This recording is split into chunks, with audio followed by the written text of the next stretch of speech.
Hello friends, आज हम बात करने जा रहे हैं new education system and rise of middle class की।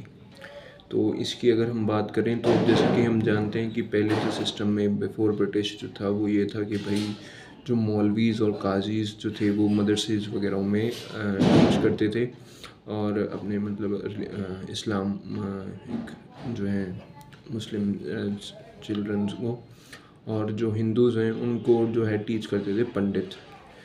तो और गुरुज़ वगैरह वो मतलब मंदिरों में करते थे या फिर मंदिर के प्रांगण में करते थे। लेकिन ब्रिटिशर्स के आने के बाद जो है वो चेंज हुआ।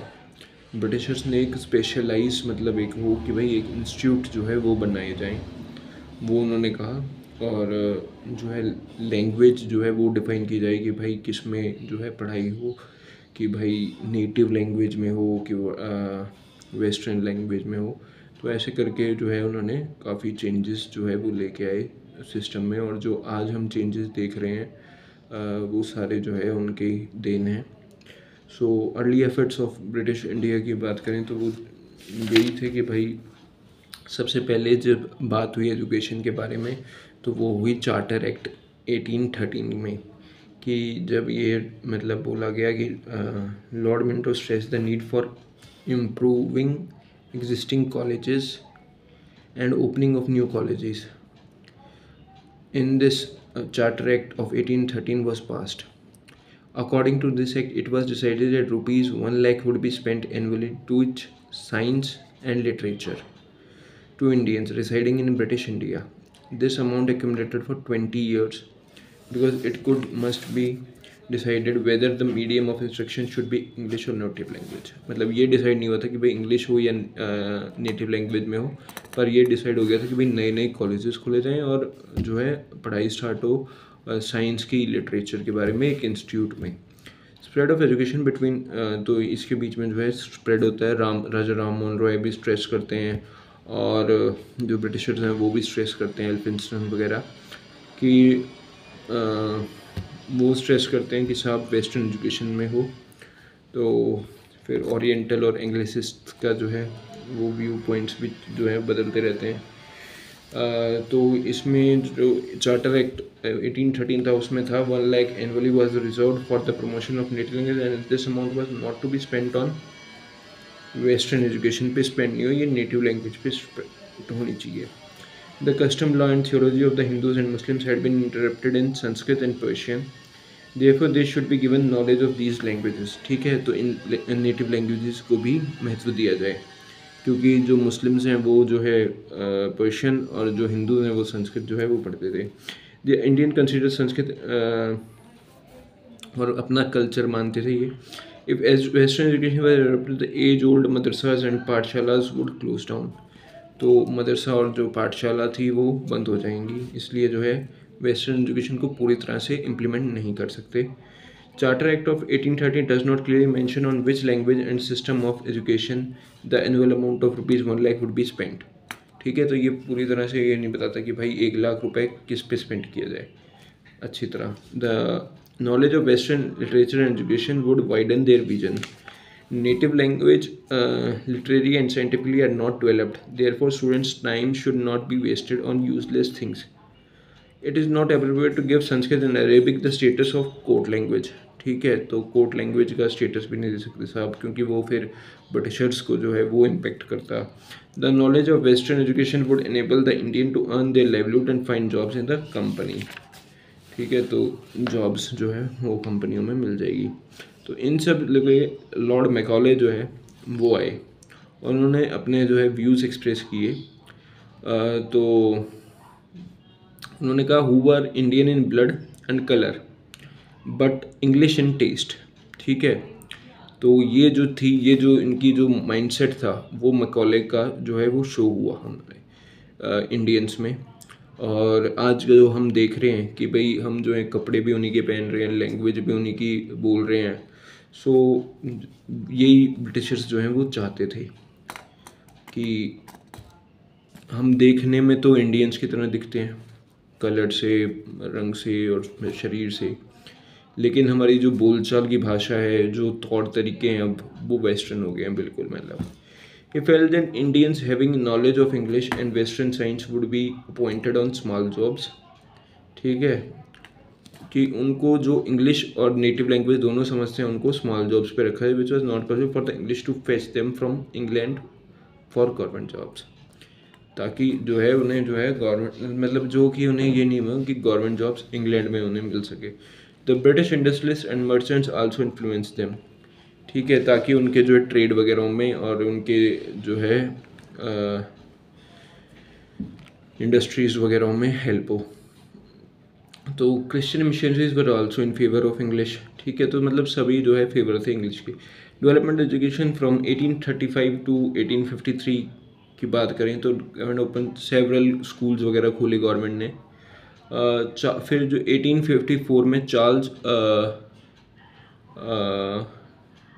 चार्ल्स वुड डिस्पैच आया, उन्होंने क्या कहा कि for the first time it was accepted it was the responsibility of the British government to impart education, ठीक है, कि इम्पार्ट करे education to the Indians, therefore it is the sacred duty of the government to provide the Indians with moral and material benefit which are available only through knowledge, जो कि knowledge के through ही available हो सकते हैं।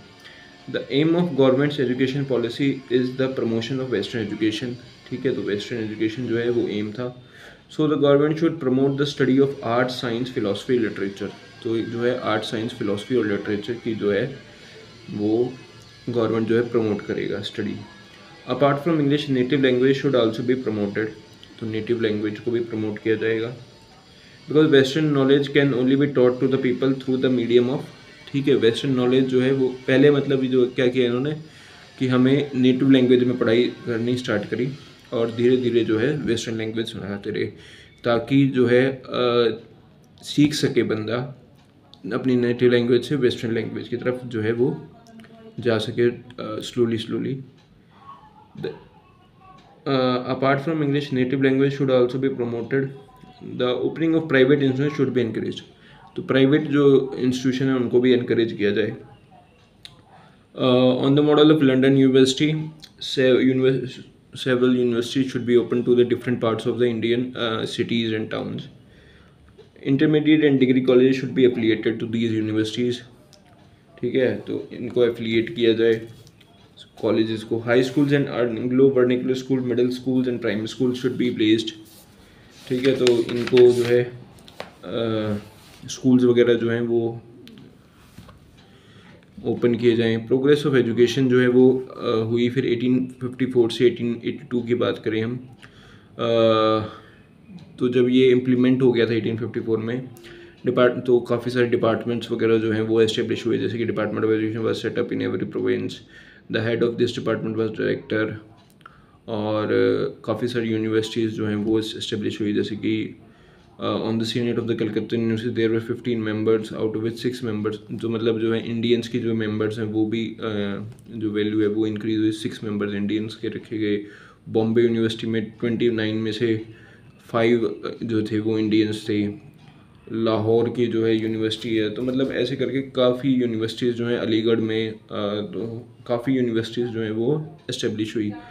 फिर Hunter education commission जो आया 1882 में आया, वो उन्होंने कहा the government should pay more attention to the promotion of primary education, तो इन्होंने कहा कि साहब प्राइमरी एजुकेशन पे ज़्यादा ध्यान दो, सेकेंडरी लेवल पे मत दो इतना। Secondary should be divided into 2 parts, 1 literary education, ठीक है, इन्होंने कहा कि साहब सेकेंडरी एजुकेशन को जो है 2 पार्ट्स में डिवाइड करो, फर्स्ट जो है वो लिटरेरी एजुकेशन पे और दूसरा प्रैक्टिकल टाइप ऑफ एजुकेशन पे। The commission recommend more assistance to private institution, ठीक है, तो प्राइवेट इंस्टीट्यूशंस को जो है वो ज़्यादा असिस्टेंस दो। The commission recommended all secondary schools should be handed over to, secondary schools जो भी हैं वो सारे जो है प्राइवेट इंस्टीट्यूट्स को हैंड ओवर कर दो। Native school should be given grant on principle of payment by result, तो नेटिव स्कूल्स को जो है ग्रांट दो रिजल्ट के बेसिस पे, पेमेंट बाय रिजल्ट, कि भाई कितने रिजल्ट आ रहे हैं। The Commission observed that more attention should be given to the education of Muslims. There should be given knowledge of morality and duties of a citizen. The Commission gave suggestions about professional education, syllabus, textbook, libraries and scholarships. So ये रहा आपका Hunter commission की जो भी recommendations थी वो। फिर growth of education 1882 से 1902 तक ये हुई कि भाई 75 several villages were still without primary education, but there were no mental or moral developments of कोई mental और moral developments नहीं हो रही थी। और 75% boys and more than 90% girls were still illiterate in several villages। तो अब रैलीज कमीशन आता है 1902 में। University seniors and syndicates were इनकी जो रिकमेंडेशन थी वो थी ये कि university senior syndicates were reorganise and the number of members was reduced. तो इनके जो मेंबर हैं वो रिड्यूस किए जाएँ। The legal right of old university be widened and law universities be recognised as education institute. Jurisdiction of each university should be fixed. ठीक है, jurisdiction जो है वो फिक्स रहे। Every college should have illegally framed managing committee. ठीक है, तो committee जो है वो फिक्स रहे। The lowest age for matriculation should be, जो मैट्रिक यानी कि 10th करने की जो लोएस्ट एज है वो 16। इंडियन यूनिवर्सिटी एक्ट जो 1904 जो है वो फिर जो है आता है। द मैक्स वो कहता है मतलब उसकी रिकमेंडेशंस क्या क्या थी, या फिर ये कहें कि भाई वो एक्ट क्या क्या बोलता था उसके बारे में अगर बात करें। The minimum number of members on the university senate was fixed at 50, और जो मिनिमम 50 थे और maximum 100। Power of universities were increased. ठीक है, यूनिवर्सिटी की पावर जो है वो इंक्रीज हुई। The management of university were with the responsibility of raising the standard of education. University standard of education जो है वो रेज किया जाए। The government had the right to appoint. ठीक है, गवर्नमेंट के पास राइट था वाइस चांसलर्स वगैरह अपॉइंट करने का। Universities had to seek permission from the government regarding the affiliation disaffiliation of a college. ठीक है, फिर कि भाई यूनिवर्सिटी जो है परमिशन गवर्नमेंट से परमिशन लेनी पड़ेगी यूनिवर्सिटीज़ को कि भाई किसको एफिलिएट करना है, किस कॉलेज को, किसी को डिसएफिलिएट करना है। फिर सैडलर कमीशन आता है 1913 में, तो उसमें कहता है कि school education should be for 12 years. Intermediate classes should be merged with secondary classes. To lighten the workload of Calcutta university a separate university should be established in Dhaka. तो ऐसे करके ये जो है वो अपनी रिकमेंडेशन देता है। फिर ग्रोथ ऑफ एजुकेशन अगर हम बात करें 1919 टू 1935 कैसे हुई, तो वो ये हुई कि भाई Dhaka and Lucknow universities were formed in 1920। Allahabad university was formed in 1921। Delhi university was formed in 1922। तो ऐसे करके जो है काफ़ी जो है यूनिवर्सिटी जो है वो एस्टेब्लिश हुई। और Indian nationalist also made several experiments. ठीक है, तो अब जो है इंडियन नेशनलिस्ट भी एक्सपेरिमेंट करने लगे काफ़ी इन फील्ड ऑफ एजुकेशन में। And establish several education institutes विश्व भारती विश्वविद्यालय जो कि गुरुदेव ने किया था। अब आपको ये पता है ना कि गुरुदेव किसे कहते हैं? गुरुदेव मतलब रविंद्रनाथ टैगोर, वो मतलब याद। फिर काशी विद्यापीठ जो है वो हुई, गुजरात विद्यापीठ, महाराष्ट्र विद्यापीठ एंड जामिया मिलिया इस्लामिया, मतलब ऐसे करके जो है काफ़ी यूनिवर्सिटीज़ जो हैं वो एस्टेब्लिश हुई। फिर वर्धा स्कीम आई एजुकेशन को लेके। उसने कहा the student would be imparted teaching in their own native language. ठीक है, they would be given training in handicrafts में ट्रेनिंग दी जाए। Primary education to the children of age group between 7 to 14 would be compulsory and free. The medium of instruction should be the mother tongue of the child. The expenditure of the school could be met by selling the articles prepared in the school. Moral values should be developed in the character of students. फिर जो है sergeant plan of education आया है 1944 में, और उन्होंने कहा कि भाई 6 to 11 जो है 200 crore was spent annually on this plan. Under the type of system of education for 6 years was adopted for the student of age group between, और मतलब कुछ तो हो जैसे कि इनके लिए एलिमेंट्री स्कूल हो 6 to 11 के लिए, फिर हाई स्कूल, फिर जूनियर, फिर सीनियर, फिर बेसिक। तो ऐसे करके जो है डिवीजन्स में मतलब डिवाइड किया जाए, और 11 to 17 के लिए अलग जो है वो बनाई जाए, क्या बोलते हैं आप, पॉलिसी। तो उनकी थी government spend a little money on education. Primary education was not made free and compulsory, as result 90% people remain illiterate. तो प्राइमरी एजुकेशन को जो है फ्री और कंपल्सरी ना किया जाए। वीमेन एजुकेशन वॉज इग्नोर्ड, इनके इसमें प्लान में था। Promotion of native language and native literature was ignored. No efforts were made for setting up of science, मतलब इन्होंने ये कहा था कि भाई ये सारे जो हैं वो फ्लॉज थे। लेकिन मतलब ये जो है इन्होंने तो यही बताया था 6 to 11 और 11 to 17 वाला। फ्लॉज जो 1947 में थे वो थे ये कि भाई लिटिल मनी ऑन एजुकेशन पे जो है गवर्नमेंट ने स्पेंड किया था। Primary education was not made free and compulsory, women education was ignored, promotion of native language and native literature was ignored, no efforts are made for setting of science and tech, medical engineering commerce institute, क्योंकि वो जानते थे Britishers की अगर ये science and take वगैरह की उन्होंने एस्टेब्लिश कर दी अगर, तो कहीं ये उल्टा ही ना पड़ जाए। तो main aim of British education was to produce clerks who could be employed on petty jobs, ये मेन एम था। फिर बात करें ग्रोथ ऑफ प्रेस की, कि ये तो हमने बात कर ली एजुकेशन के बारे में। अब बात करें अगर प्रेस की, भाई क्योंकि साथ ही साथ जो है वो प्रेस भी इंक्रीज़ हुआ, तो प्रेस का जो Pioneer of press in India कहा जाता है वो हिक्की को कहा जाता है। और डिफरेंट जो है लॉर्ड्स के अंदर, गवर्नर जनरल्स के अंदर कैसे कैसे रही प्रेस का, तो उसके बारे में अगर बात करें तो वॉरेन हेस्टिंग और कॉर्नवालिस जो हैं वो बिल्कुल कंजर्वेटिव एटीट्यूड के थे, प्रेस को बिल्कुल सपोर्ट नहीं करते थे। वेलेस्ले जो है वो भी क्या थे कि उनकी बात की जाए तो वो फ्रेंच से जो है उन्हें काफ़ी डेंजर हो रहा था उस टाइम पे जब वेलेस्ले बने थे, वेलेस्ले एंड मिंटो। तो उन्होंने भी जो है प्रेस को इतना ज़्यादा मुखर और फ्रीडम नहीं दे रखी थी। लॉर्ड हेस्टिंग की बात करें तो उन्होंने तो बिल्कुल ही नहीं, would not allowed to write anything about governor general और क्रिटिसाइज हिज पॉलिसीज़।